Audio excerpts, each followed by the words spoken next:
When you look at some of the other nations, you have Libya.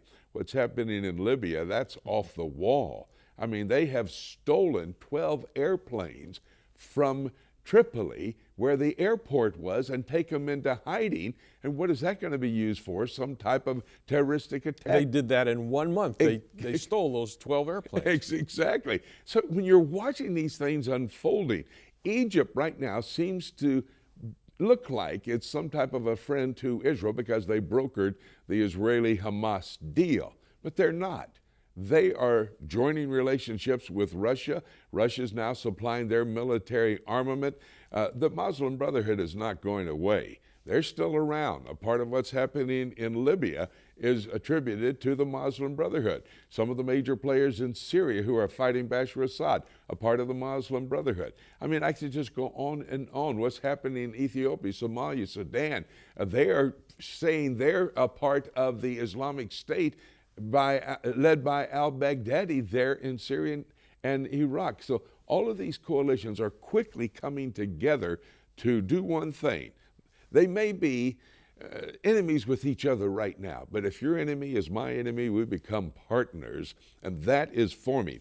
The lowest common denominator in all of the nations that we read in Ezekiel 38, Psalm 83, and over there in the book of Daniel chapter 11, they're Islamic in faith, and they hate the Jewish people. They realize what God's promised to give the Jewish people. It's most of their land. They don't want that to happen.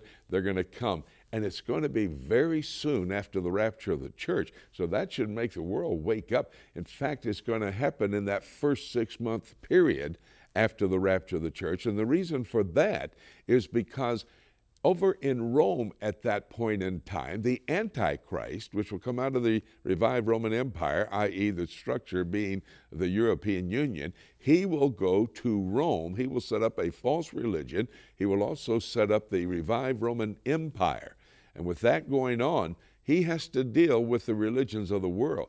Islam is an exclusive religiosity. They're not going to join with that false religion over there in Rome, Revelation chapter 17. That's evident right there in the Islamic State, what's happening with the Christians in the Middle East.